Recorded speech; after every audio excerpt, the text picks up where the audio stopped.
Comment ça va vous? J'espère que vous êtes tous en forme et aujourd'hui dans cette nouvelle petite vidéo, on va voir ensemble, enfin je vais vous partager les différences majeures que j'ai pu trouver entre avoir un business physique, du solide, tu vois, c'est pas un fond vert, et un business en ligne. Pas plutôt un business, un commerce, pardon, physique et un e-commerce. J'ai une petite, tu vois, mais vraiment minuscule, tu vois, une petite expérience d'entrepreneur. Je me suis dit que ce serait cool de vous partager les différences majeures que j'ai pu constater. Si cette vidéo vous plaît, malgré qu'elle a pas encore démarré, que je vous ai rien encore partagé, mettez un petit like parce que ça soutient énormément la chaîne, ça donne de la visibilité et ça montre que vous appréciez quand même les vidéos, tu vois, parce que qui tourne des vidéos dans sa VK? À part des bails bressons sur des sites bressons, il y a des trucs dans des VK. Qui tourne des vidéos entrepreneur dans une VK?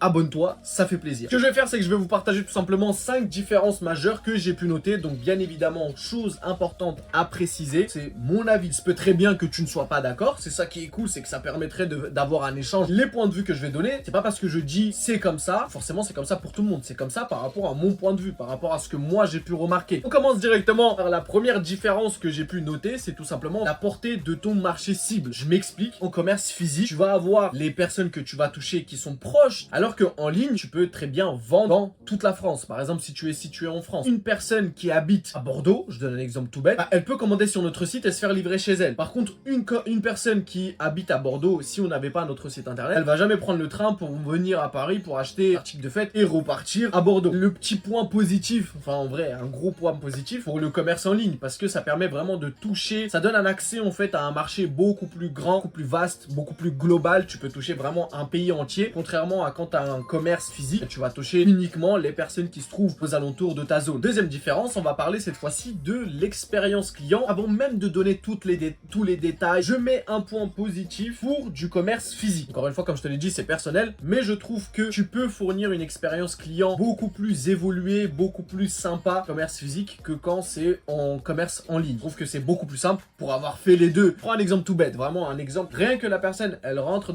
dans ta boutique, si elle a un vendeur qui est souriant, qui est poli, qui répond à ses questions, qui suit tout simplement tout son processus, c'est-à-dire qu'il va renseigner, il va montrer les produits, il va expliquer comment ça fonctionne. Déjà, l'expérience client, elle est au top. C'est beaucoup plus facile que en commerce en ligne. Ça veut pas dire que tu ne peux pas donner de bonne expérience client en ligne. Je trouve que c'est plus simple en boutique physique. Ensuite, on va passer au point numéro 3. Ça rejoint un peu le point numéro 2. C'est tout simplement la fidélisation de la clientèle. Je donne un point positif pour le commerce physique. Je trouve que c'est plus simple de fidéliser une clientèle en boutique physique plutôt que en boutique en ligne, par rapport aussi à l'expérience. En fait, c'est pour ça que j'ai dit, ça rejoint un peu les deux. C'est le fait que tu aies donné une bonne expérience à ton client en boutique physique et que c'est un peu plus simple, je trouve, de donner une bonne expérience client à ton client. Forcément, tu vas le fidéliser beaucoup plus facilement, beaucoup plus rapidement. T'as pas besoin de forcer autant qu'en boutique en ligne. En boutique physique, si juste tout le processus d'achat c'est bien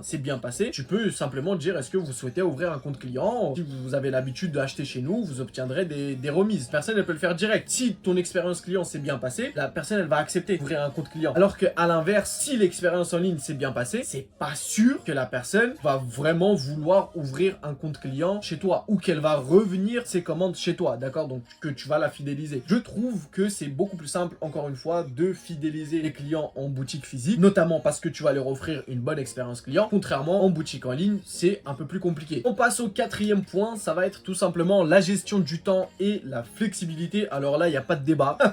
Là, franchement, on n'a rien à dire. Un gros point positif pour le commerce en ligne, bah, tout simplement en fait parce que en boutique physique, si tu es ouvert de 10h à 19h, bah, de 10h à 19h, tu es en boutique. Alors que contrairement si tu as un site en ligne, bah, en fait, tu n'as pas d'obligation, tu vois, d'être présent dans ton entrepôt, dans ton local. Tu peux très bien toute la journée, en fait, tu ne fais rien du tout. Tu reçois tes commandes et tu vas à ton local, je sais pas moi, à 15h pour préparer les commandes et pour les envoyer. Alors qu'en boutique physique, tout simplement, bah si t'es pas ouvert entre 10h et 19h, bah déjà t'as pas de clients. T'es obligé justement en fait d'être présent en boutique et donc de venir d'ouvrir et d'être là pour conseiller, pour les encaisser. Forcément t'as pas autant de flexibilité dans la gestion de ton temps que si tu avais juste un site e-commerce et tu vendais directement en fait en ligne. En ligne, bah tu peux très bien toute la journée ne pas travailler à 23h, préparer tes commandes à 23h, répondre aux mails à 23h, etc. C'est vrai que du coup, avoir un commerce physique, ça t'oblige à avoir en fait des horaires bien précis, spécifiques, parce que si t'es pas ouvert, bah frérot, il n'y a pas de chiffre d'affaires et on en vit vient au 5e point. Encore une fois, c'est un point que je vais donner au commerce en ligne. Et je pense que là, par contre, on sera tous d'accord pour dire que c'est beaucoup plus facile de faire des chiffres d'affaires importants en commerce en ligne que en commerce physique. Tout simplement en fait parce que par rapport à la portée, ça rejoint tout simplement le premier point. Comme tu peux toucher beaucoup plus de personnes, je te donne un exemple tout bête. Début 2024, on a commandé un nouveau article, c'était des boules à facettes. Commandé une vingtaine de boules à facettes. On les a postées sur le site internet et on les a également du coup mis en rayon. On a vendu au bout de, je pense, un mois, quelque chose comme ça, peut-être un tout petit peu plus. Sur internet, on en a vendu 18 et en boutique, on en a vendu seulement 2. Beaucoup plus de personnes dans toute la France qui sont intéressées par des boules à facettes et des personnes sur Paris. Du coup, c'est vrai que ton potentiel de réaliser un plus gros chiffre d'affaires est beaucoup plus important quand tu as une boutique en ligne que quand tu as un business physique. Le mieux, bien évidemment, c'est encore une fois de pouvoir combiner les deux. D'ailleurs, pour les personnes qui n'auraient pas vu tout simplement la vidéo où j'ai partagé le bilan complet d'une année complète avec Hello Ballon, là, je vous mets la vidéo juste là, je vous laisse aller